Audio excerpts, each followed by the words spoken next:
people, how do you pronounce the name? And he told me how to do it, and I can't pronounce that name. So I'm going to take a liberty, and I'm going to pronounce his name the way I learned growing up in North Jersey in the 1950s and 60s with all my Polish friends. So we're going to use the word Krzyzanowski. I might screw that up a few times, and I apologize, but that's how we're going to do it, okay? Now, talked about immigrants. These men, these men had the largest group of immigrants in the United States before the Civil War was the Irish. Behind that was the Germans. You can say what you want about the Irish, but they spoke the English language. These men didn't. And they were ones who were subject, even before the war, to a lot of discrimination and a lot of hatred. They had silly, unpronounceable names. They spoke a gibberish that nobody understood. But here's the irony of it. When these regiments were formed in 61 and 62, out of these German immigrants, the officers had more military experience than the vast majority of native officers in the volunteer regiments. Why? Because they had led troops in the Revolutionary armies in 1848 and 1849. So they might have silly sounding names, but they were competent officers. Krzyzanowski himself turned out to be an excellent brigade commander. He should have been promoted in of 1862 when he assumed command of the brigade. He doesn't become a brigadier general until March of 1865. And Carl Schurz, who we're going to talk about in a little while, was convinced that the reason Krzyzanowski never got his promotion was because nobody in the Senate, in the U.S. Senate, could pronounce his name. So they didn't even want to take up his commission. Okay, so I do have a picture, but Krzyzanowski was born in Poznan, which is now west central Poland, in June of 1824. Now, there was, like I said, there was no country in Poland. In 1792, Prussia, Austria, and Russia divided up the country. And Poznan was in the Prussian area. He's born into a family that's aspiring for Polish independence. His two uncles and his father actually fought in the armies of Napoleon, hoping to get, there you go, how'd you get that?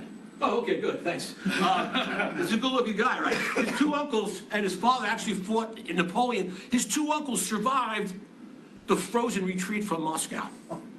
His cousin is one of the most famous Polish citizens of all, the composer Friedrich Chopin. He's born into a small, noble family that has aspirations for Polish independence. Those two uncles that survived the frozen retreat to Moscow, where do they end up? In a Prussian dungeon, prison, because of revolutionary tactics. Krzyzanowski grows up into that, and he, by the time he starts to go to school to study mathematics and engineering, the town of Poznan is a hotbed of Polish the independence movement, and he gets caught up in that. Instead of his studies, he gets caught up in that, and by 1846, Prussia has had enough, and they use military force to crush it. And Krzyzanowski realizes that, probably for his own health, he comes from a very questionable family as far as the Prussians are concerned, and he realizes he probably needs to get out of the Polish territory.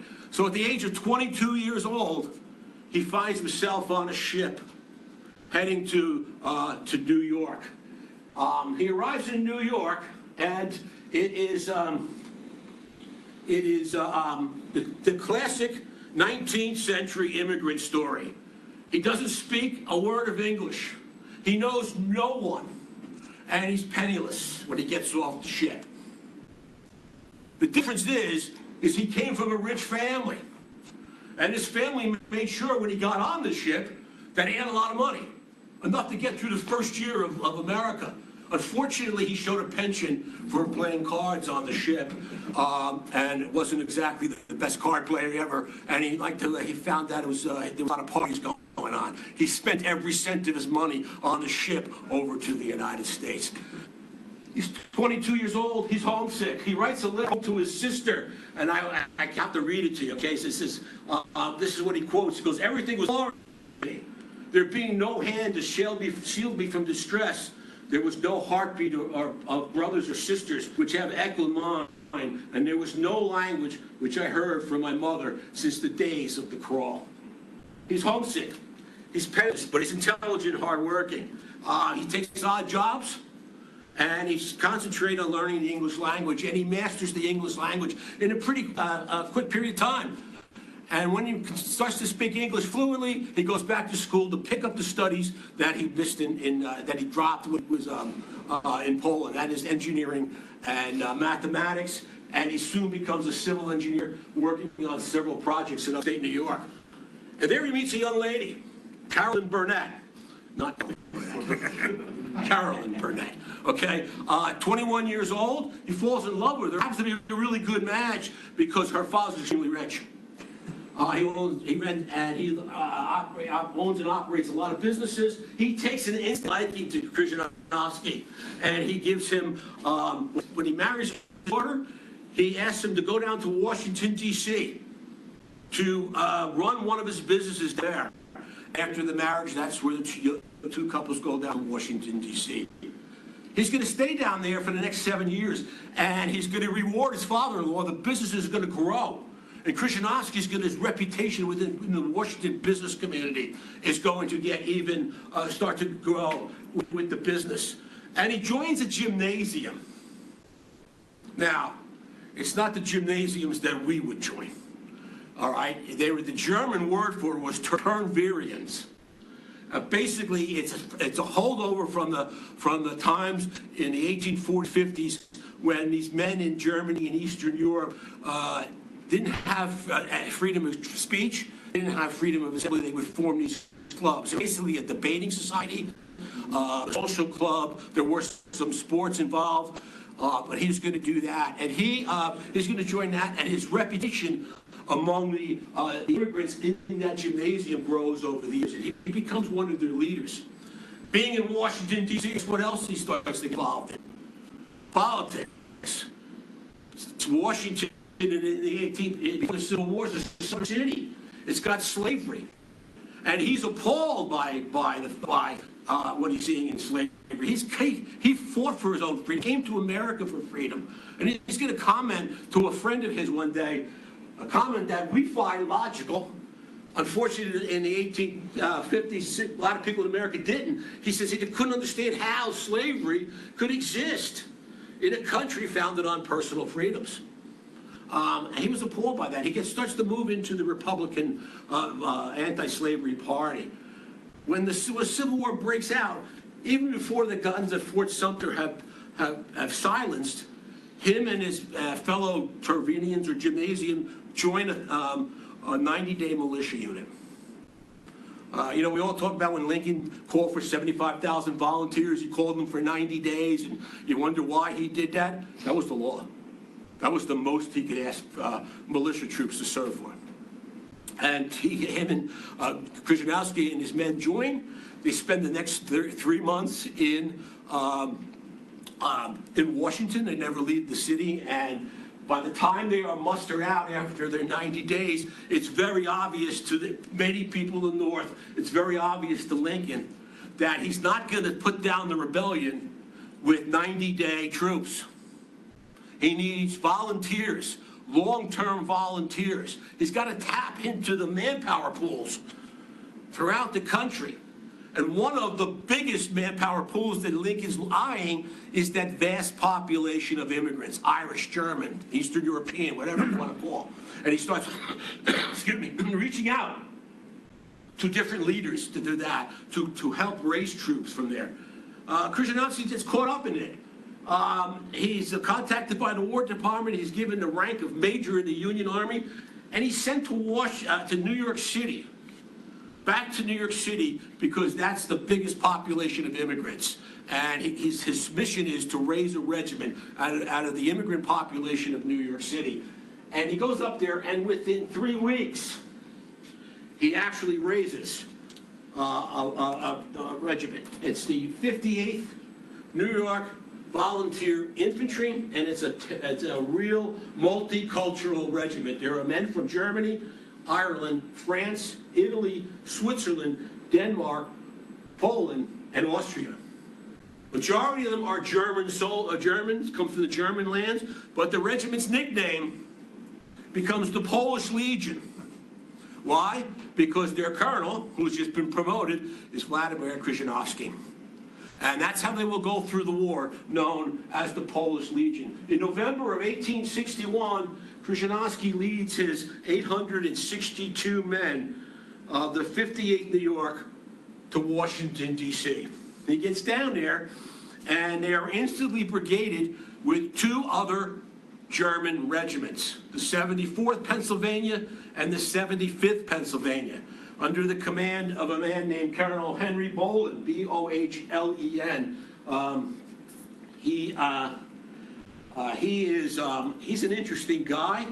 I wish I could show you his picture. I don't think you'd be able to find it, but he's an interesting guy. He's German, born in Germany, came to America in 1847, but unlike all the other guys we're going to be talking about, he didn't participate in the revolutionary movements in the 1840s. He came to America for one specific reason, to join the American army so that he could fight in the Mexican War. When the Mexican War is over, what does he do? He goes back to Europe and finds himself, right there, in the French army. He fights in the Crimea with the French army. And then he goes back to Philadelphia, makes himself a wealthy man selling liquor in Philadelphia, and he recruits the 75th Pennsylvania out of the German population of Philadelphia. And he's put in charge of the brigade. This guy's a warrior, an excellent brigade commander. And he probably would have risen high in the Union ranks, except for one thing, he gets killed early in the war. And this is the brigade that Vladimir Krzyzanowski himself is going to command. He's actually killed at Rappahannock Station in August of 1862, right before the Second Battle of Bull Run. Okay, so the Polish Legion's brigaded with 2 German regiments under Bohlen. And what do they call that? They call it the German Brigade. The Union Army is purposely putting together all the different foreign soldiers in the same units. The German Brigade with the Polish Legion is then incorporated into a division commanded by a man named Major General Ludwig Blanker. And his division becomes known as the German Division. Blanker is an experienced, he's experienced, he was an officer in the Bavarian army and actually has a high rank in the revolutionary armies that fights against Bavaria. He escapes to America. Is extremely qualified to lead the division. His problem and his downfall will be that his moral values when it comes to money is rather slim.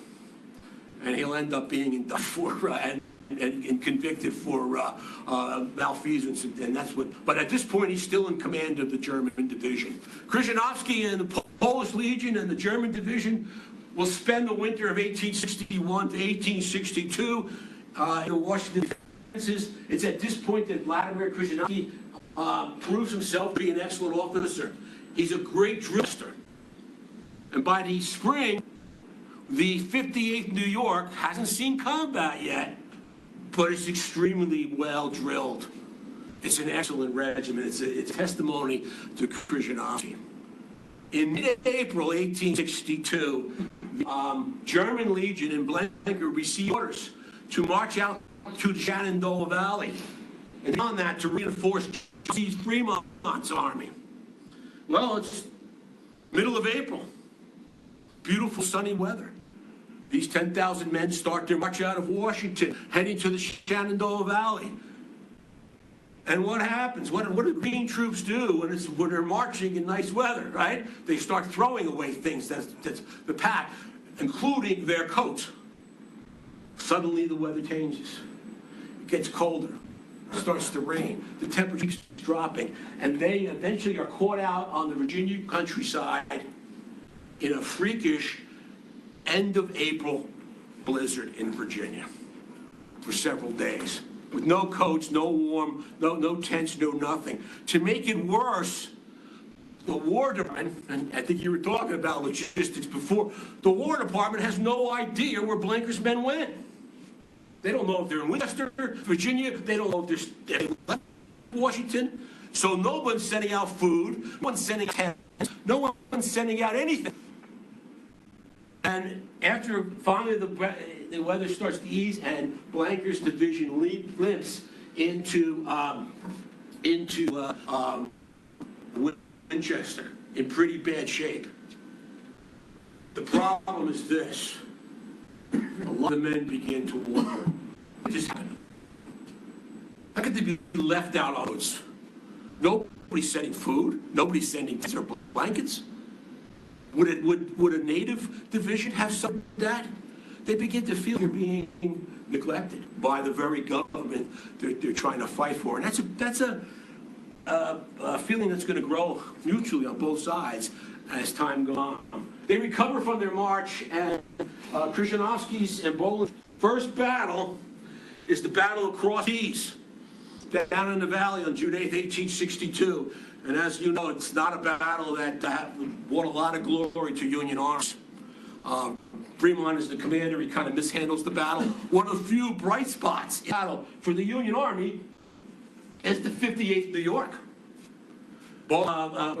Krzyzanowski in reserve, protecting the Union left flank. The Union left flank starts to crumble from a Confederate attack, and the Union soldiers begin to retreat. And Krzyzanowski sees this, and he orders his men to fix bayonets. He's going to make a bayonet charge against the oncoming Confederates.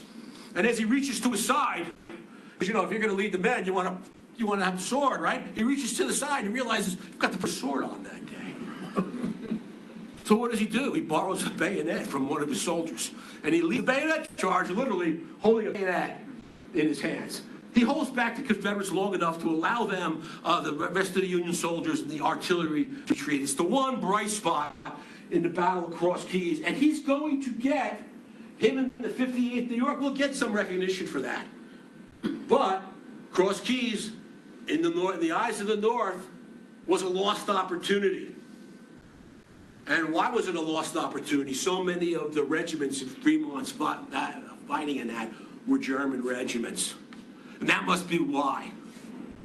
These Germans weren't willing to fight. You got to remember something. Before World War I and World War II, we learned to our great misfortune, this type of a German soldier in the 19th century was they weren't good soldiers.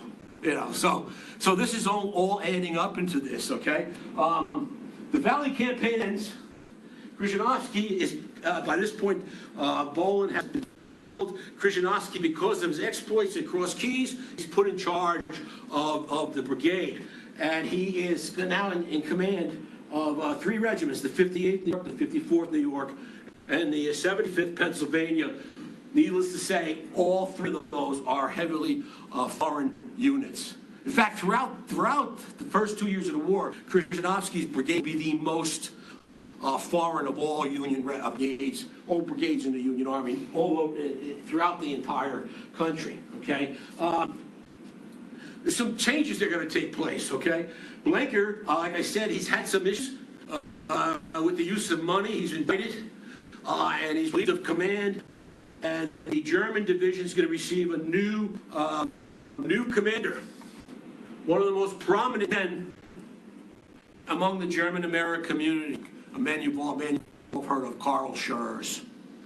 Karl Schurz was born in the Rhine in 1829, attended the University of Bonn as a young man like Krzyzanowski and so many others. Gets caught up in the revolutionary movement. He fights with the armies and escapes to France.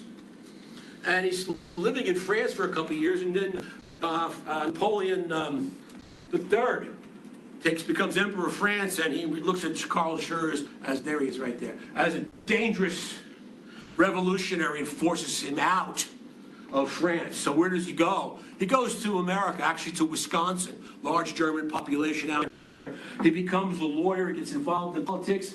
By the end of the 1850s, he is very influential in the Republican Party. He's one of the early founders of the Republican Party. And he's a good friend of Abraham Lincoln's.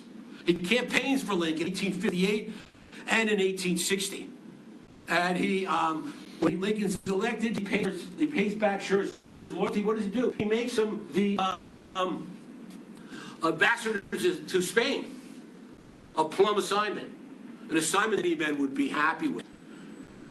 But Schurz, by this point, has been so committed to his adopted country, so committed to the anti-slavery cause, so committed to freedom and liberty, he feels he's got to fight for that. And he keeps imploring Lincoln to let him come back home and give him a commission, and Lincoln finally does. He becomes a major general, and he is going to take over Blanker's division, much, by the way, to the joy of many of the men in Krzyzanowski's brigade, who knew Karl Schurz, or his reputation, very well.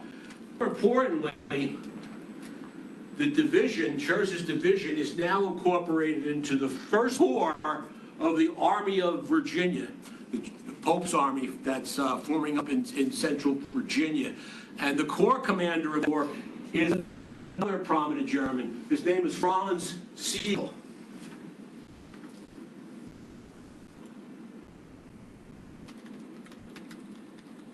S-I-G-E-L. S-I-G-E-L. S-I-G-E-L. There it is. One second, one down. I'm sure you're all Civil War buffs. I'm sure you've all heard of Franz Sigel. Franz Sigel in the German-American community is a rock star. He was a high-ranking officer in the Revolutionary armies. He's a man of tremendous accomplishments, both in Europe and in America. Unfortunately for his reputation among people like us, military command was not one of his talents. But he was a rock, like I said, a rock star among the German-American community, and Lincoln needs him to help rally the immigrant community in America. And he becomes the commander of the First Corps, and that's where that famous line that was among Germans, I fight mit Siegel. I fight Siegel. They were proud of that, okay? The Siegel's Corps, like I said, is part of John Pope's army, and it fights at Second Bull Run. And Sigel performed very mediocre, less than mediocre at times. Krzyzanowski's brigade does extremely well. On August 30th, and then when the Union lines are collapsing after Longstreet launches his counterattack, Krzyzanowski's brigade, along with several others, are going to make a pretty desperate stand along the creek and retreat back to the Stone Bridge. And he's one of the last units, intact units, to retreat over the Stone Bridge, over Bull Run Creek. He performed well. His men are proud of what they did, but then once again, it's a humiliating Union defeat. There's got to be scapegoats. Who else they'll choose but Sigel and his Corps? And it's not bad yet, but there's these constant rumors that these men do not know how to fight, and they are starting to get. They're starting to get frustrated. Their morale starts to drop. And it's at this point that Karl Schurz takes advantage of his friendship with Lincoln. And what does he do? He writes an open letter in the New York Times to Lincoln. In that letter, he's addressing that the immigrant community is not being respected for the sacrifices that they make. And he writes, it says, once, let personal prejudices which may be at work to put an able general and good troops upon the shelf and to trust a promising plan to be overruled. Try us, for you must try something. Try us, and I am confident we shall not disappoint your expectations. Morale is very low. Sigel's Corps is the orphan of the Army of Virginia when Pope's army is blended in with the rest of the Army of the Potomac. Sigel's Corps is sent to guard Washington again. So they're spared the bloodbath of Antietam, and they're spared the bloodbath of Fredericksburg. They come back to the Army, by the way, just in time for the Blood March, which only reduces morale even worse. It's one of the lowest points, as we all know, in the Army of the Potomac is the months after Fredericksburg. And in January of 1863, who appears on the scene? Joe Hooker, Major General Joseph Hooker. Now you can say what you want about Joe Hooker.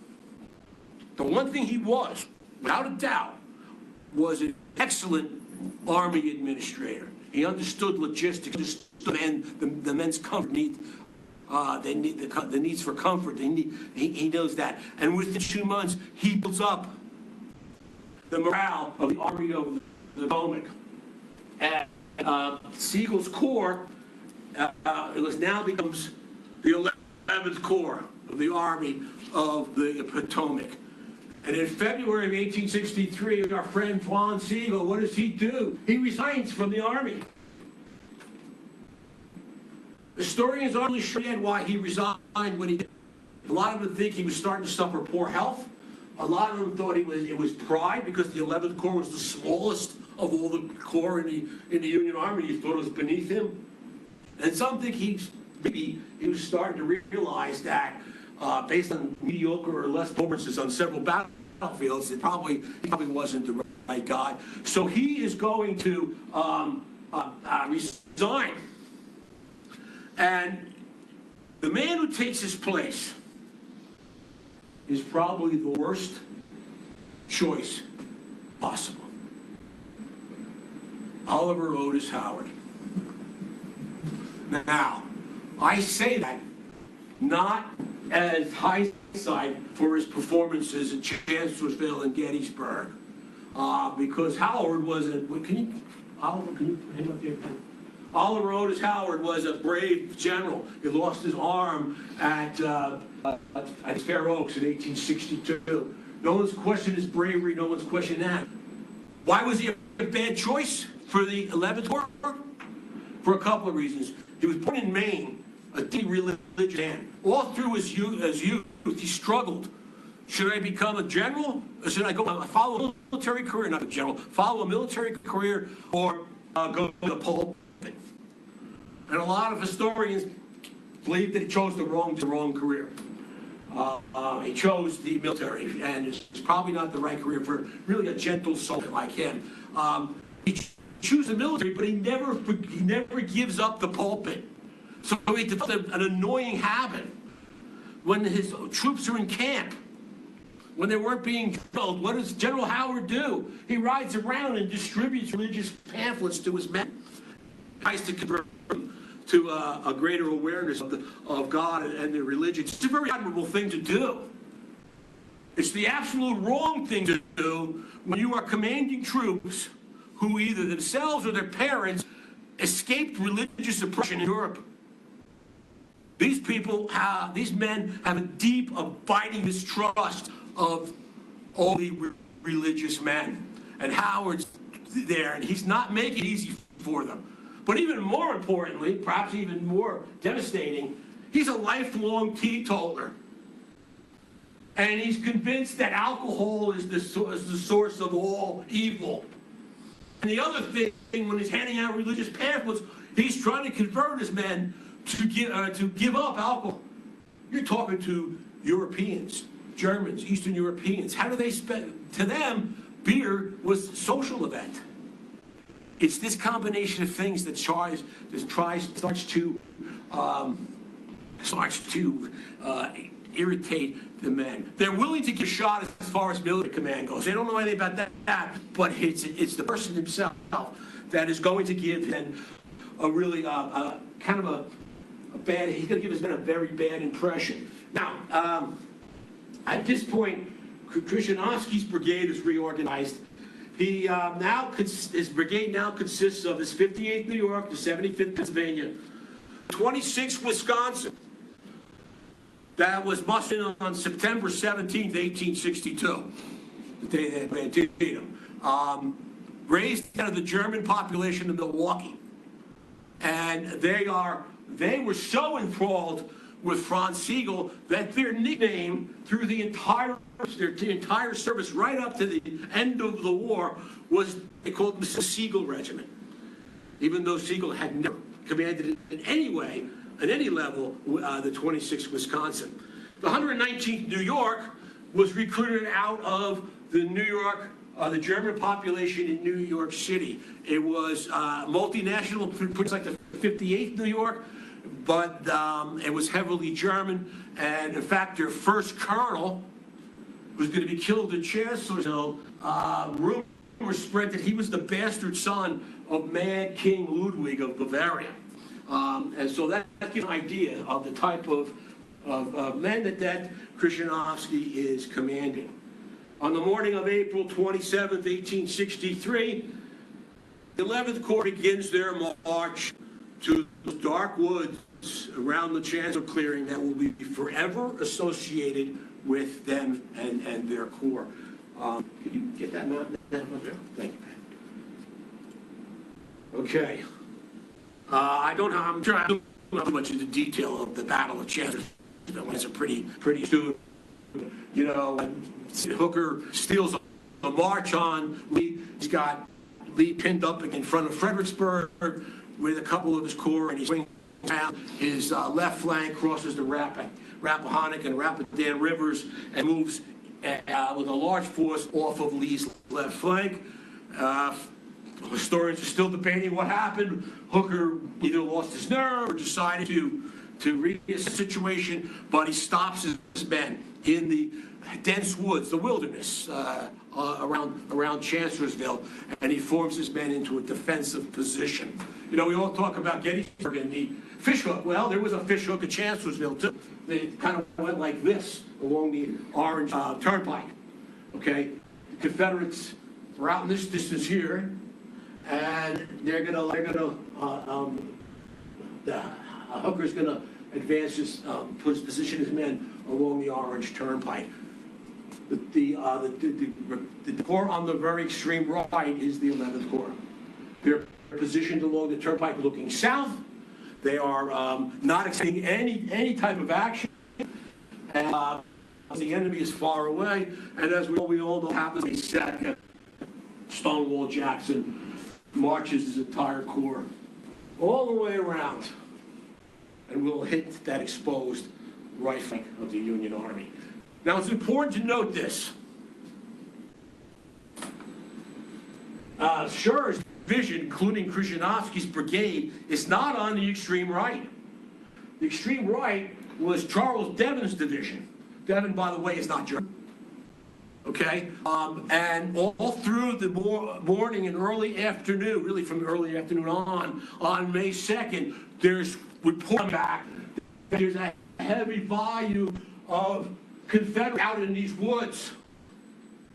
And somebody was mentioning your love of dancing, right? The general actually goes to investigate that. And who is that? Dan Sickles. And he sees Jackson's columns moving around Union flank. And what did he tell his boss? The Confederates are retreating. He misreads the thing. Okay, but these reports are coming in all day.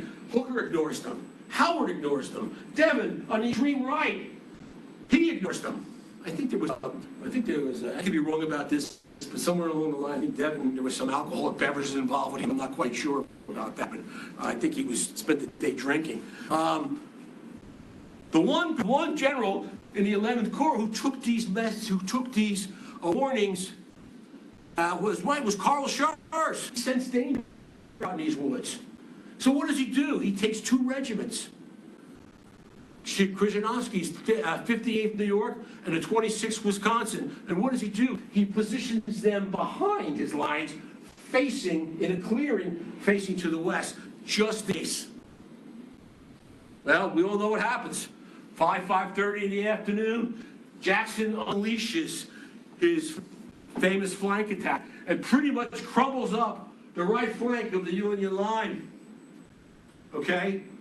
And Krzyzanowski now is aware that coming through the woods are vast numbers of Confederates.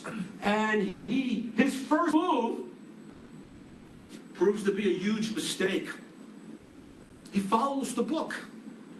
What does the book tell you? When you're facing an enemy in heavily wooded country and they're coming towards you, what do? You send out skirmishers to assess what's coming to you. Meanwhile, coming down the road are the remains of Devon's division, and the artillery is getting out of the way.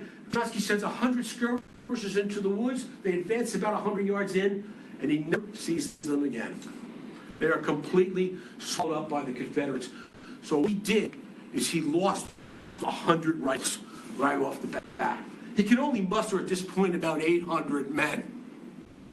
Now, he is completely by himself, and there's vast numbers of Confederates coming out him, and it's appearing that they're appearing on both flanks. They're appearing in his front. The only open avenue is the rear.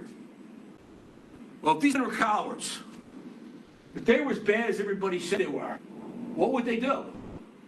They would take that road to the rear. They don't do that. They stand and fight. In fact, Krzyzanowski is able to get his other two regiments quickly into line, and when the Confederates do come out of the woods, he unleashes a volley of all four regiments that staggers the Confederates, and they retreat back into the woods to regroup. So far, so good. But then they keep coming. Jackson's adding more troops, and they come, and Krzyzanowski's men are holding their line, but he's aware of the fact that he cannot stay there forever. He's going to be wiped out, annihilated, and he is going to finally order a retreat. Now, the order retreat in a chaotic battle is one thing. To do it is another thing. These men are so caught up what they're doing, he's calling for a retreat, nobody hears it. He's riding along the line, basically telling them, you got to get out of here now. And they start retreat. Don't run. They retreat slowly. They go back, they fire, they go back, they fire. But they don't, they go finally reach safety. Karl Schurz, by this point, had already sent Krzyzanowski to get out of there. And as he sees Krzyzanowski's men retreating, he looks at his watch and he records the time. It's 7:15. Think about that for a second. 7:15, the attack starts, between 5 and 5:30? Takes probably 45 minutes, maybe an hour or so to drive the debris of Devon's division. Somebody knows they're making a fight. These men, Krzyzanowski's brigade, stood their ground against an overwhelming number of Confederates for an hour to an hour and a half. It's pretty good fighting. And they have the casualties to show for it. So I'll read them to you. They're killed in the brigade is 39, 216 wounded, 153 missing. We're combined casualty rate of about 40%. Now you look at that number, 153 missing. That's almost half of the casualties. Would make you think they must have run, right? They're missing. They ran away. But think what that category of missing was in this war. Remember, Civil War soldiers didn't do tax. If you were killed and buried in a shallow grave, you were missing. No one knew you were. If you were captured and shipped out to Belle Island in Richmond, you were missing. If you, I'm sure some men did run. They're human beings. I know what I would be doing, but that's a whole other story, you know. Yeah. But they held their ground. They didn't stop the Jackson attack. I don't want to make it seem like that. All I'm saying is that these were men who were were considered cowards, fought desperately, paid the price for it. One of my favorite historians, I'm sure most of you guys have read, James Pola. Are you familiar with it all? He writes a lot about the 11th Corps, about Polish soldiers, about German soldiers. He wrote a book about this brigade. He wrote something that I want to read to you because it's really against the perception you have of the 11th Corps. That's what he writes. The brilliant stand of Krzyzanowski's small force brought the time necessary for the escape of the federal artillery and the reforming of the remainder of the troops to a makeshift defense line. Indeed, I would argue that this fanatical resistance was at least partly responsible for the confusion in the southern ranks that led to the death of Stonewall Jackson at the hand of his own troops. A far cry from they ran away. They didn't run away. These men are proud of the stand they made at Chancellorsville. Even before the battle's over, there's rumors. And then all of a sudden the papers start coming in to, newspapers start coming into camp, and what are they reading? They were the Battle of Chancellorsville. They were responsible for humiliating defeat. They ran. Never mind Krzyzanowski's stand. Never mind that the commanders put them in a bad spot, none of whom were German. Never mind that as many native regiments ran as German regiments ran. It has to be those Flying Dutchmen. And they start reading in the papers how they're cowards and how they're being perceived, and they're getting more and more angry. And one soldier from Wisconsin writes to his wife, and this is what he says to her: all those papers write lies. There are few of those drunken scoundrels who have those things put into papers. In time, the truth will come out. It is all General Howard's fault. He's a Yankee, and that's why he wanted us slaughtered, because most of us are German. He better not come into the thick of battle a second time, because then he won't escape. That's an angry soldier writing something like that. Lucky for him, it was intercepted. Yeah. But they're upset about it. And and it's at this point that Carl Schurz writes another open letter. He's got to do something to pick up these men's morale, and he writes another open letter in the New York Times. And it's that letter where he says that phrase that I use as the subtitle of this talk: these men are no cowards. Even though they're being slandered, even though they know what they did, they're going to shoulder their kids and start their march to Gettysburg. But they're angry, they're frustrated, and the historian Bruce Catton is right about the 11th Corps as it begins to move to Gettysburg, and he's going to say that they had the Cinderella syndrome. They were the unwanted step-sisters of the Army of the Potomac, and these men are going to have something to prove. So they marched to Gettysburg, reached Gettysburg. You can put that up there now. They reached Gettysburg, Maryland on June 5th, and like so many other Union units, they are convinced that June 30th and July 1st is going to be a day of rest. They need it. March north was brutal, and they're under the impression that this is going to be a day of rest, and as you know, July 1st is not. The 1st Corps advances to Gettysburg. Buford's cavalry up there, and the battle starts, and the orders come for Howard to move his corps to the Gettysburg area. Now, the direct line from Gettysburg to Emmitsburg is obviously what we call, when we go to Gettysburg, the Emmitsburg Road. But that road is cluttered. The Corps, their reserves, their wagons, their ambulances, artillery, cluttering that road. So what does Howard do? He moves 2 miles over, and he catches the Tawnytown Road. So Schurz's division, Krzyzanowski's brigade, come to Gettysburg up the Tawnytown Road. They arrive in town somewhere between 12 and 12:30 in the afternoon. We know it's roughly in that time when there's a what I'm looking for, pause in the fighting. The morning fight is over. The armies are repositioned. It's kind of a calm over the battlefield. They march down Washington Street. I'm sorry, Tonytown to the Baltimore Pike, through the center of town, and the townspeople are thrilled. The more Union soldiers come in, the better. And the townspeople are cheering them, giving them water, anything to eat. And one of the men in the 75th Pennsylvania is being, as marches through town, is being hailed as a hero. Lieutenant Henry Hausfeld, young man, graduated. I mean, when he grew up, he went to Philadelphia to get a job. He joins the 75th Pennsylvania, and now he's back in his hometown, marching down the center of the street, and people recognize him, they're waving to him, and it's a great moment for him.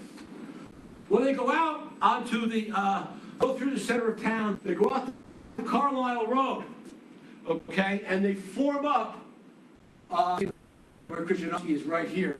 They form up in the gap between the Buggersburg Road and the Carlisle Road. If you're familiar with the battlefield today, it's roughly where the college tennis courts are today. You know where the soccer fields are? But south of them, the college tennis courts. That's where they formed up. They formed up in double columns. Which means, what does that mean, double columns? Well, there's 10 companies in the regiment. Double columns is five companies, and behind them 5 companies. The next regiment behind them 5 companies and 5 companies. It's a dense mass. It's ideal when you need to move somewhere quick. It's not ideal when there's Confederate artillery on the field, because you present a great target. And for over an hour, these men withstood this bombardment, taking casualties, standing, like I said, where the tennis courts are today. And unfortunately, one of the first men killed is that young Lieutenant Henry Hausfeld. He came to Gettysburg to die. But they held their ground. Now, the battle is starting to heat up. Just like in Chancellorsville, Scherzer's this division blew by, as you all know, he's the Corps commander. Howard's in command. Scherzer takes over the Corps. General Schimmelfennig takes over Scherzer's division, okay? He is not the, Scherzer or Schimmelfennig's division is not on the right flank of the Union Army. Francis Barlow's division is on the right flank. That's Devon's division, okay? It's roughly where the Adams County poorhouses are right now, or right behind where the new Adams County Historical Society building is there. Okay, Francis Barlow is new in command. He's a Yankee. He's extremely intelligent. He's going to have a really good military career. He's going to have an even more fabulous legal career after the war. This is not his best day. Okay, because he's watching this, and by this point, more and more Confederate skirmishers are starting to distract Krzyzanowski, mostly Dole's Georgians, and also what Barlow sees is about 900 yards in front, there's this piece of high ground. And he can see Confederate skirmishers on that ground, and he realizes that he shouldn't, he can't allow them to seize that high ground. So what does he do? Without telling his commanding officer, he advances his division up to Barlow, up to what now will become known. It was at the time Rounder's known, it's Barlow's known. He advances them 900 yards to the rest of the Union Army and never tells Carl Schurz, who's now Corps commander. Does that sound familiar to you? Yeah.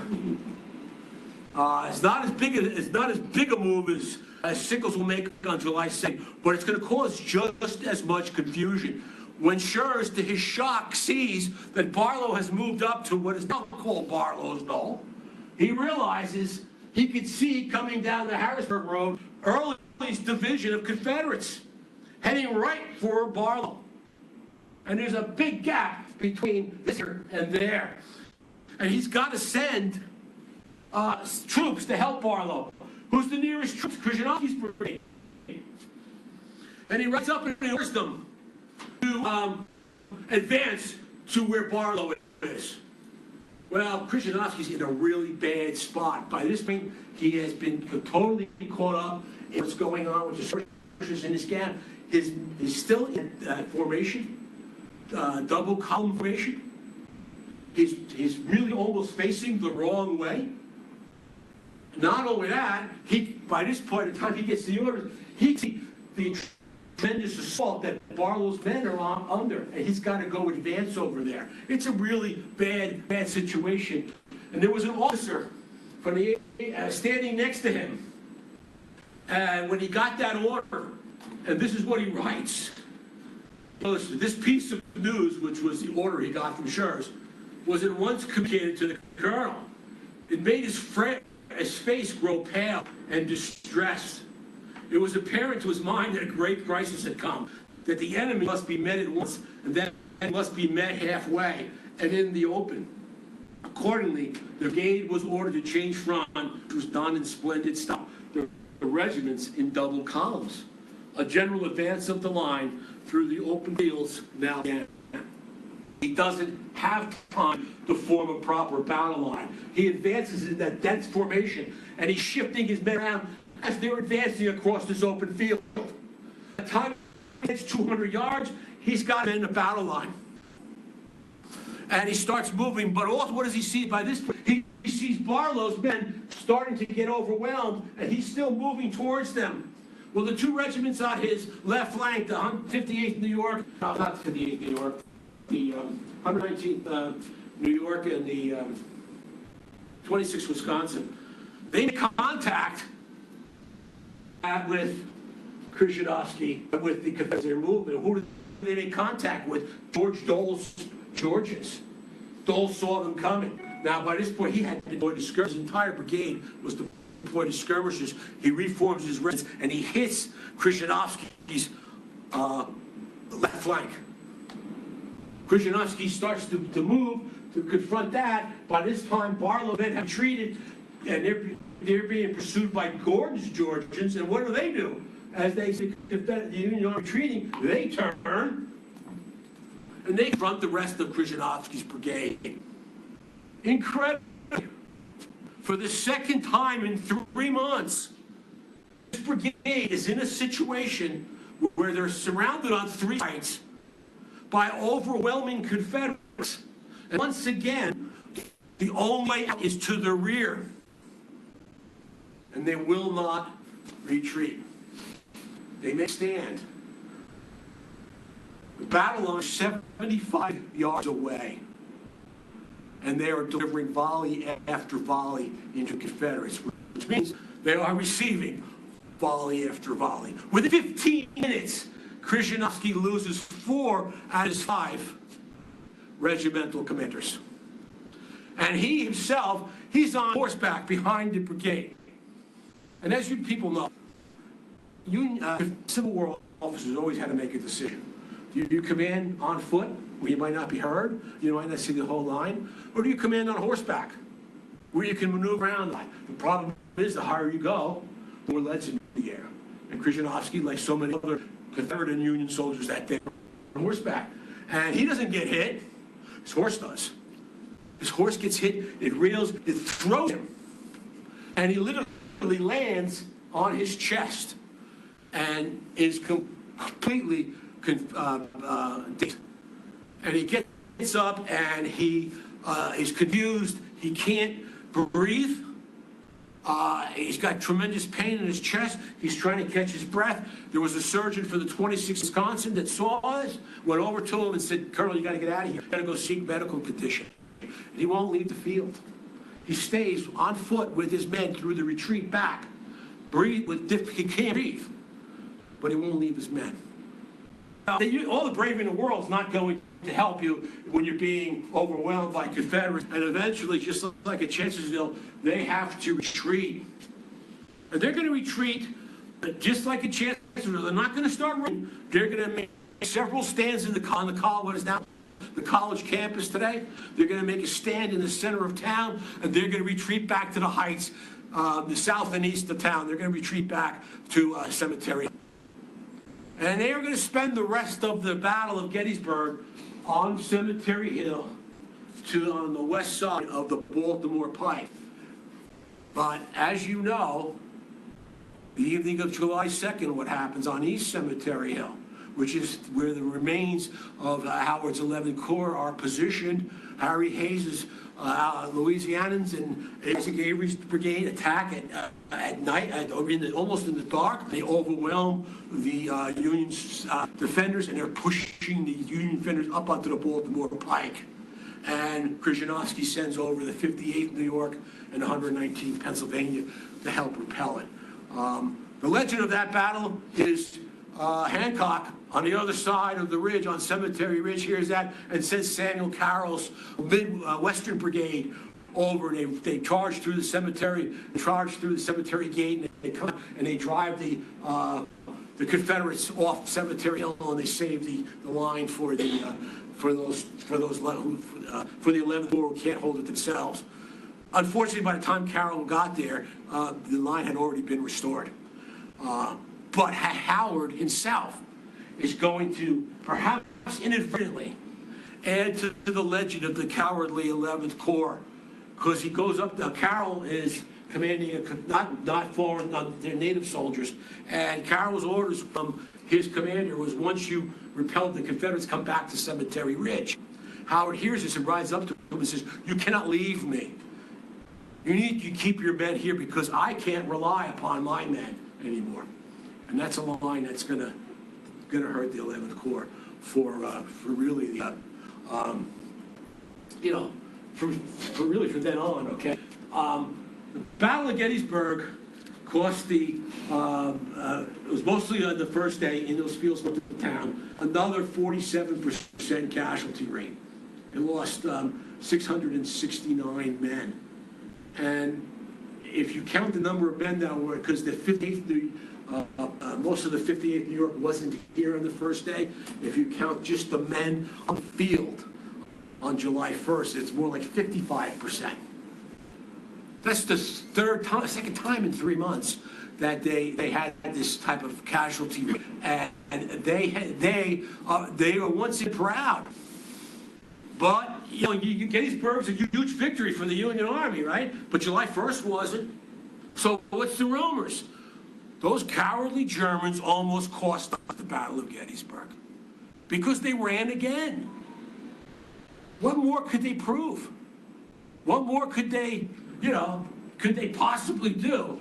And they're frustrated, and they begin to get angry. And then fate deals them finally deals them a good hand, because following the Union defeat in Chickamauga, they're going to part of the 11th Corps, which includes Scherz's division, Krzyzanowski's brigade, and the 12th Corps are going to be shipped out west, as you know, part of become the 20th Corps, and they're going to shine out there. They're going to do out there. They're going to participate in the campaign to Atlanta. Some of them will participate in the march to the sea. Some of them will fight at the Battle of Nashville.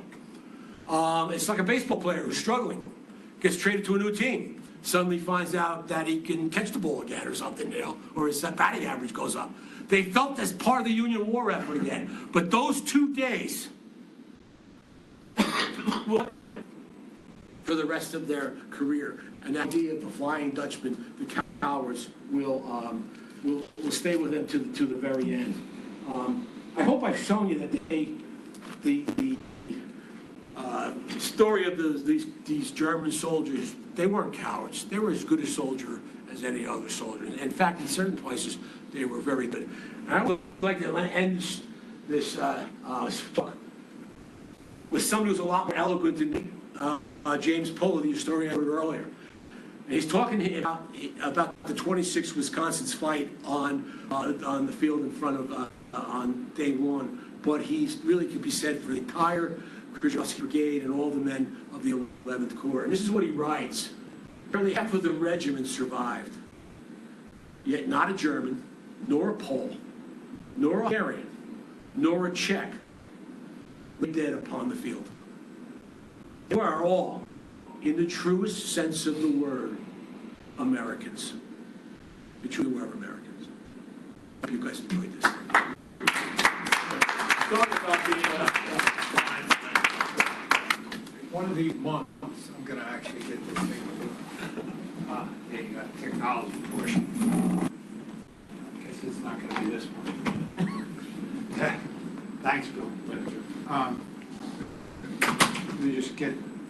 picture of you standing up there by your map, I guess.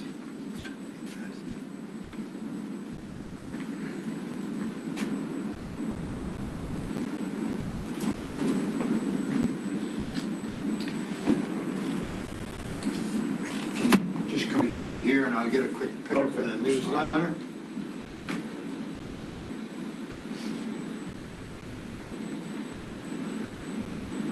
Good. Any questions about playing Dutchman? How do you spell James Pole? What's that? How do you spell James Pole? The P-U-L-A.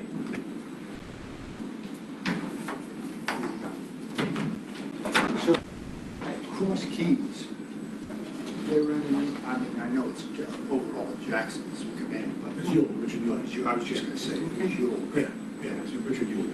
But Jackson was 5 miles away at Port Republic. Right. Yeah. Right.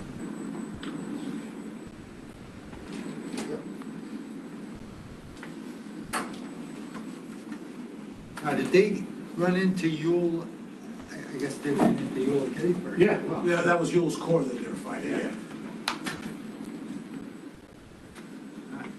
Nobody's? Well, I'm going to make a, not so much a question, but a little statement about our friend Frank Joker.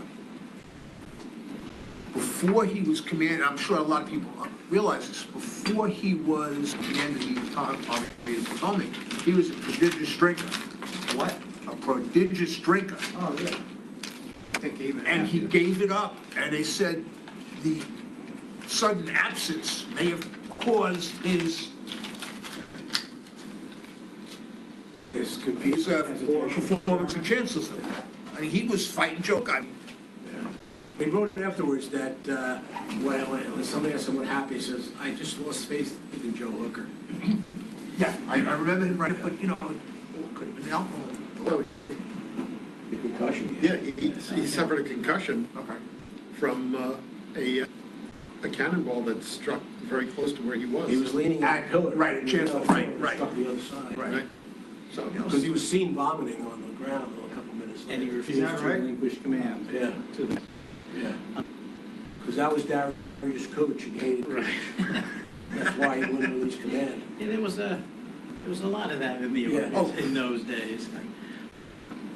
But it was also talked about the idea that the plan he had succeeded so well that it kind of scared him.